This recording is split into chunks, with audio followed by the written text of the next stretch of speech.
Eric Fisher, welcome to the podcast. Thank you, Dr. Leeds. Thanks for having me this morning. Thank you. I'm really excited to hear about your book. It's called The Martial Arts of Recovery. Is that correct? Yeah, the martial art of recovery, how to subdue addiction and achieve mental wellness. Just the idea of it, the whole concept is very intriguing. And as soon as I hear things about martial arts and the idea of martial arts and recovery, I don't know why I imagine Bruce Lee and in that movie, I think it was Enter or Exit the Dragon, the one where he's like training someone in the beginning and telling him to focus on his finger or something like that. I just all kinds of imagery comes up, maybe. So yeah, tell us a little bit more about the book and how it came about.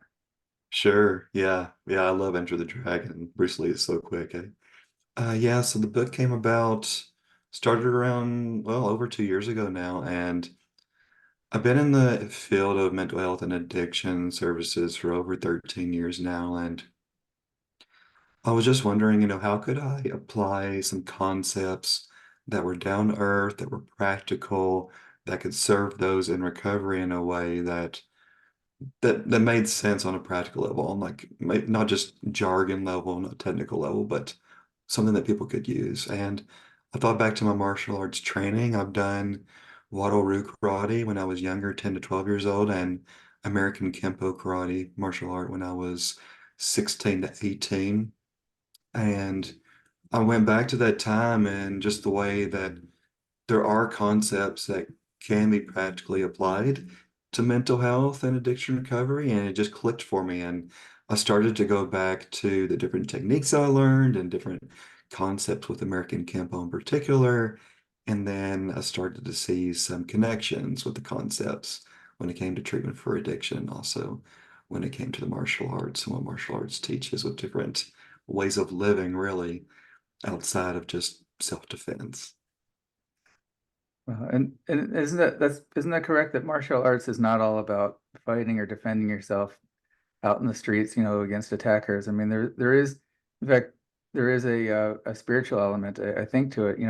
I remember taking my kids to karate, and they would, bow or not pray really, but I guess bow when they enter the dojo, and yeah. So there's definitely a spiritual component to it, and there's also a spiritual component, of course, to recovery.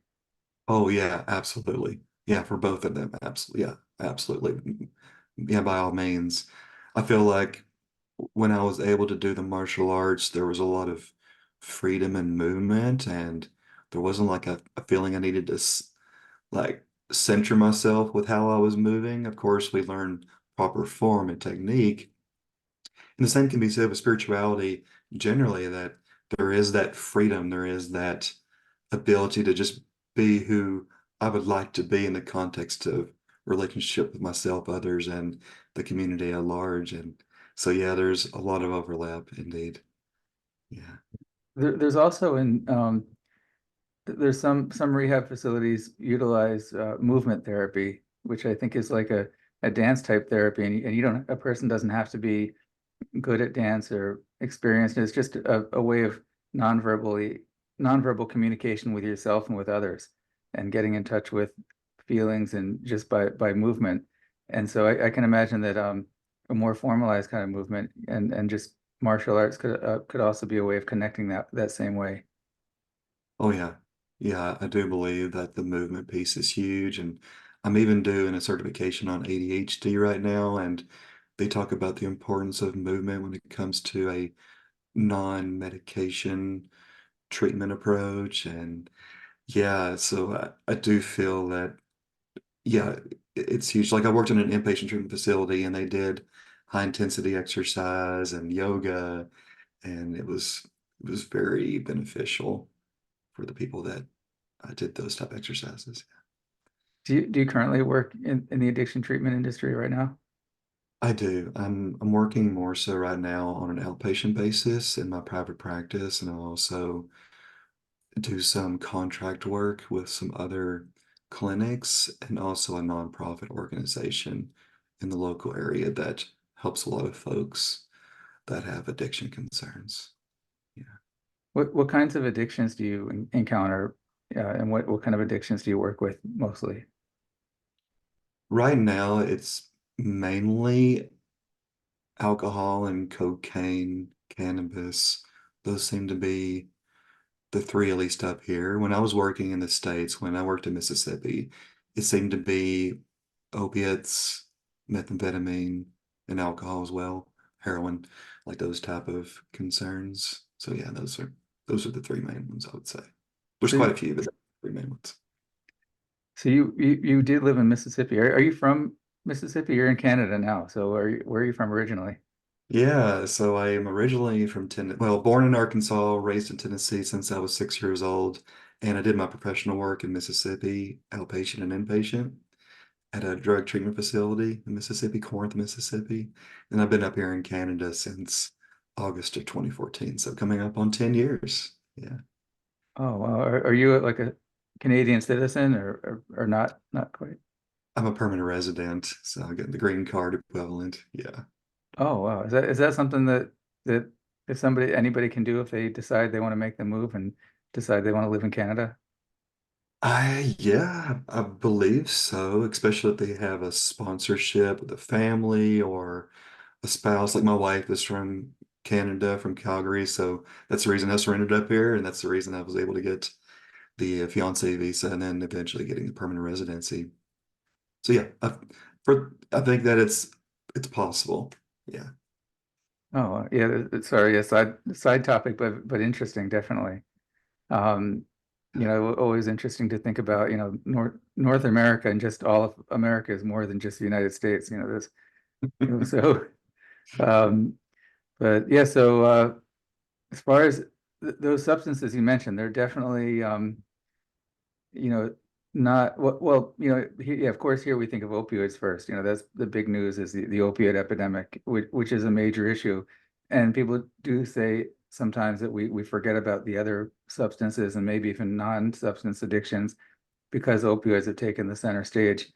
But yeah, cocaine and amphetamine addiction is really difficult, especially when it's combined with opioids or alcohol. Like especially when we try to treat someone for an opioid addiction and they also are using a stimulant, and then it just gets really difficult because now they might, are they going to take their Suboxone or I guess methadone, they take it in front of the clinic, but it doesn't always necessarily help with the stimulant addiction. It just becomes a very complicated thing. So yeah, how do you deal with that differently, like cocaine addiction or cocaine use? Yeah, with cocaine use, of course, yeah, it being a stimulant, so we're looking at high risk activities often being something to look at.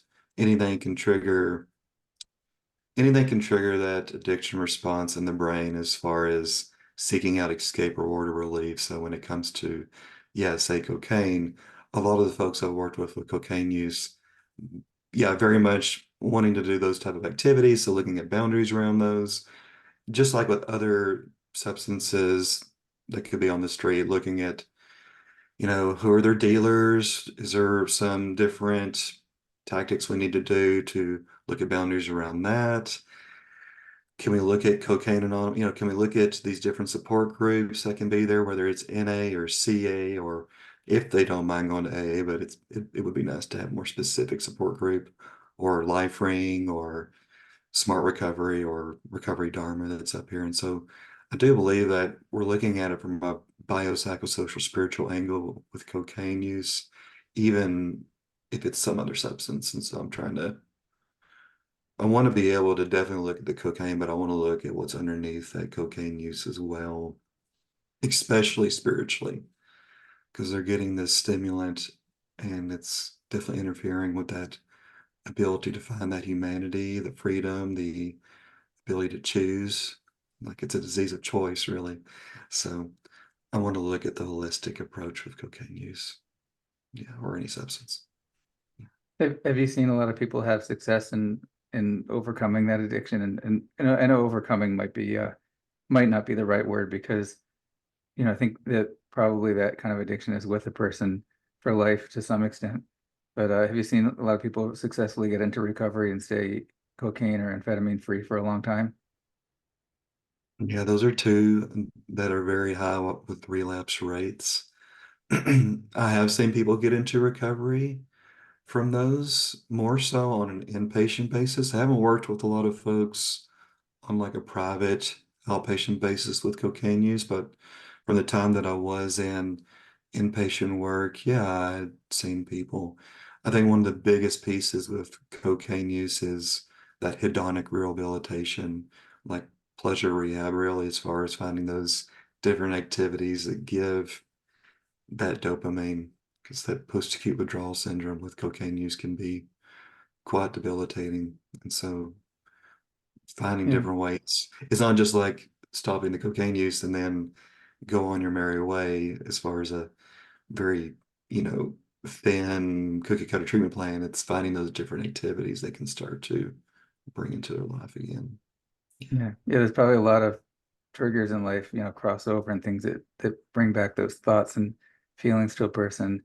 Although the spirituality seems to be that safe space, like where addiction can't cross over into it. So I guess when people focus on things that are spiritual related, then that's kind of a safe zone. Yeah, absolutely. What's nourishing to me instead of what's poisonous. Yeah, Yeah, indeed. that's really good. And you also mentioned cannabis, and that must be a difficult thing now because cannabis is now it's legal in a lot of places, and it's a lot of promotion as far as people promoting it as being completely safe. No one gets killed by it. It treats so many different kinds of illnesses and mental health conditions, and at the same time, there's almost certainly people that abuse it, misuse it, and are probably even addicted to it. And might be hard for, it's much easier to get, and not as many people supporting, saying, well, it is a possible addiction. So yeah, how has that been an issue? I can remember the day here in Canada when they legalized cannabis across the board. It was a very interesting day just to wake up and realize, yeah, it's now legal. Like, there were stores popping up. There still is. I think there's 4 cannabis stores in my like suburb where I live.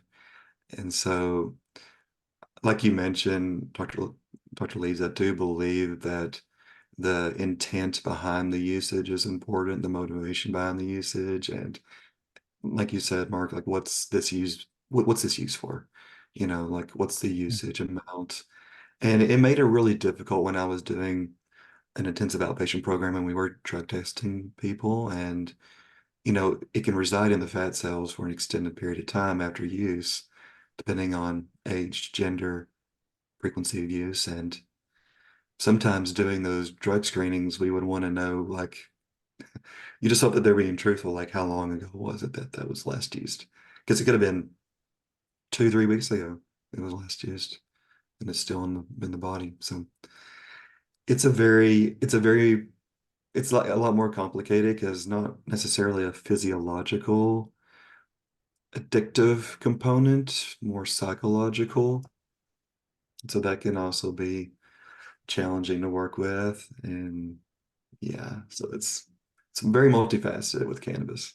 Yeah. Yeah, yeah, I can imagine it might be difficult for someone to even decide or come to the conclusion or realize that they're even addicted. That there's that fine line. Like with alcohol, there's what they call a gray area drinker. A person who does not definitely have alcoholism or alcohol addiction, but they may occasionally binge drink, and alcohol is definitely having a detrimental effect on their life, but at such a low level that they are either in denial of it or just I would think cannabis is very similar to that, that a person could use a little bit here and there, and it might be really difficult to say, is it really hurting them or is it not hurting them? But how much better could their life be if they just cut it off completely? And maybe it would be a lot better. So kind of that gray area between addiction and not addiction. Yeah, indeed. And that gray area can be very thin or very thick, depending on the person's history with that substance. There is that progression, as far as with alcohol or any substance, no use, maybe social experimental use, starting to misuse, and then dependency slash addiction. And we hope that people are able to awareness can be definitely impacted, but there's usually people that have come up to me in my life and say, "Hey, don't you feel like you're drinking a little bit too much, or don't you think you're smoking a little bit too much?" It's like, oh, okay. Mhm. Is cannabis completely legal? Like, do they keep track of how much people are using, or like, can you just go buy it and nobody cares what your name is or who you are? Yeah, I mean, as long as someone is, I can't remember if it's 18 or 21. Yeah, but I could go into a store this morning and show my ID and purchase the substance. So Yeah. it's just like buying alcohol in a liquor store. Yeah, pretty much. Because I Pretty much. think here, I think in, the laws will vary from one state to another, but I think in places where they've made recreational use legal, that they may still track how much a person is using per month and have a registry. Not sure about that, Mark, as far as how they do track it or record how much someone is purchasing. I'm not sure about that. I do know that the people that own the store, even people that work at the store, have to go through a specialized training Yeah. to work, to work there. I'm not sure about that. Well, that, Yeah. yeah, definitely like in the age of fentanyl, that's the most important thing, is to make sure that what people are being sold is safe and regulated, and that they're getting what they think they're getting. Yep, for sure. I used to work in a drugstore in Tennessee when I was a teenager. We started to have to put Sudafed behind the store shelves, and people had to sign off. And I remember one person coming in and wanting 5 boxes, and I said, "You're gonna have to sign for this," and he just walked away. Like, okay, Oh, yeah, okay. Well, we knew that was probably going to be used for meth or something like that.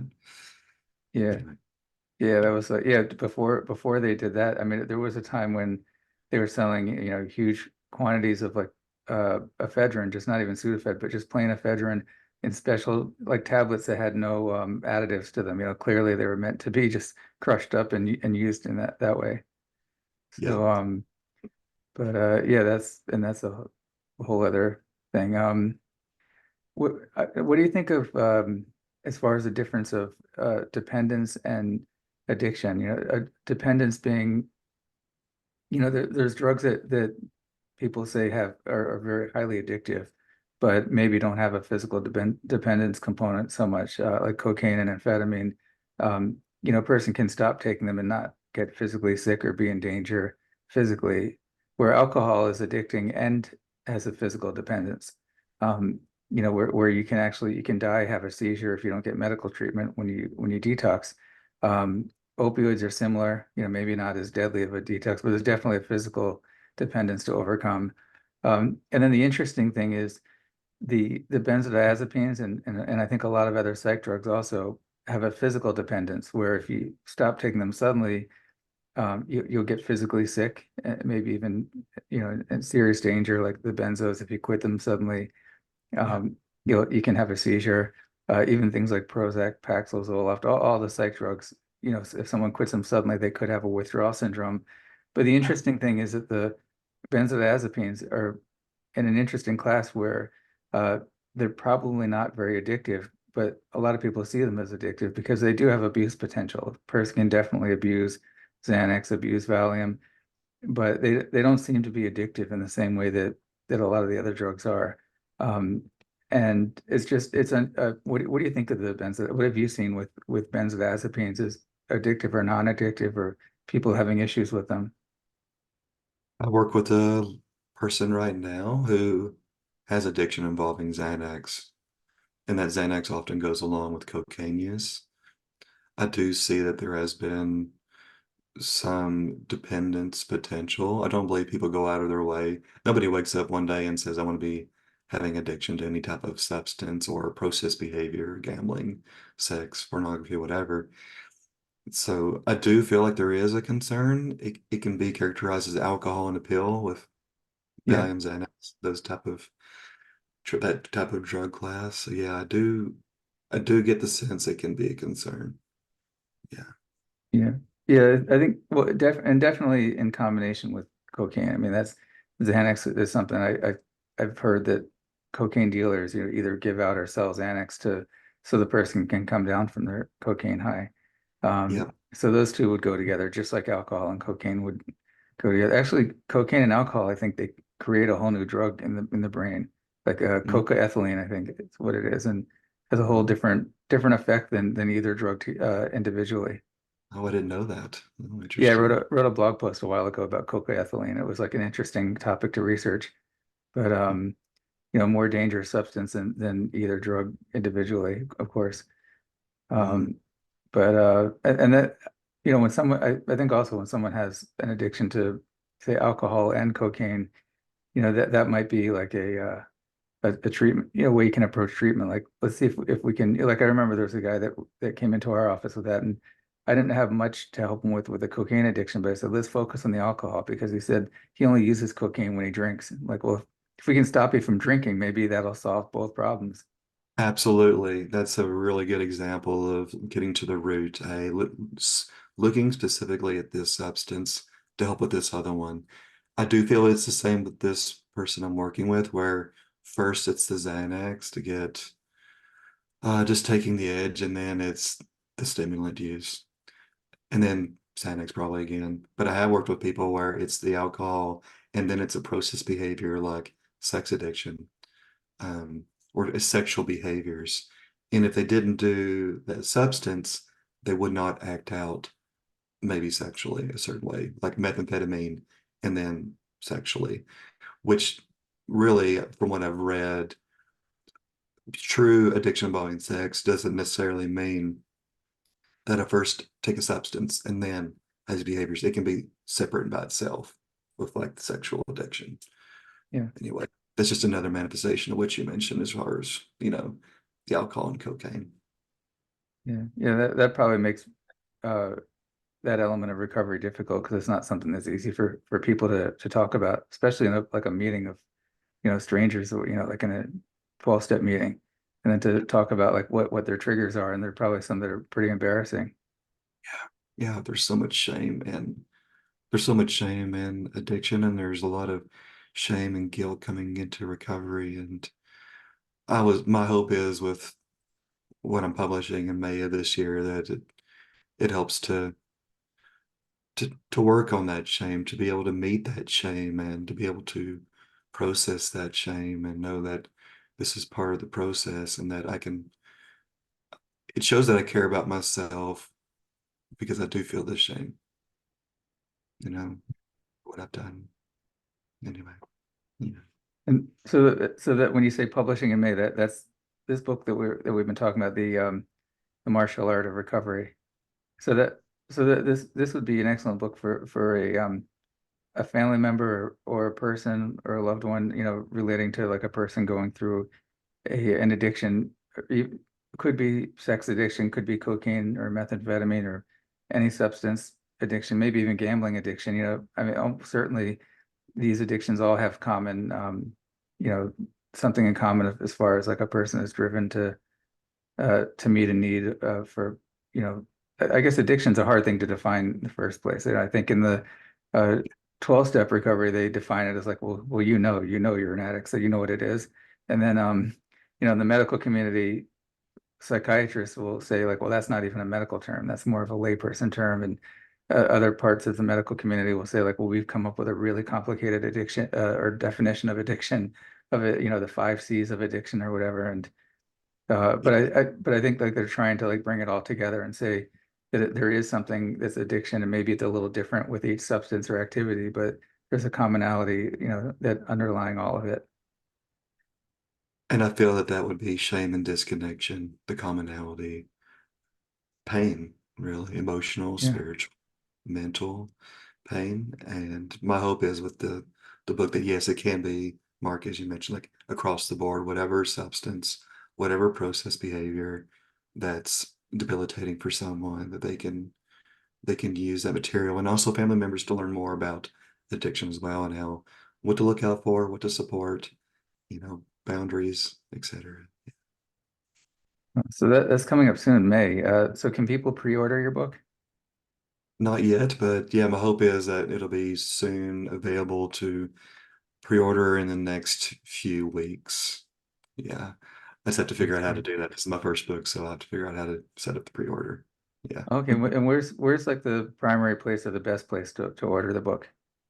More than likely, it's going to be on Amazon primarily, and then we'll look at either Ingram Spark or another aggregate site like Drafted Digital, which will put it on multiple platforms. So I would say Amazon. Yeah. Yeah, definitely want to get the pre-order thing going because when you set up your categories and pre-orders, uh, a lot of books quickly become bestsellers just in pre-order, even before they go for sale. So, in fact, yeah, one of our recent guests, Dr. Lloyd Sederer, who's a psychiatrist and has worked for years in the addiction field, his new book, um, unexpectedly, he didn't even think it was gonna. It went became a bestseller just in pre-order, and we were really excited about that.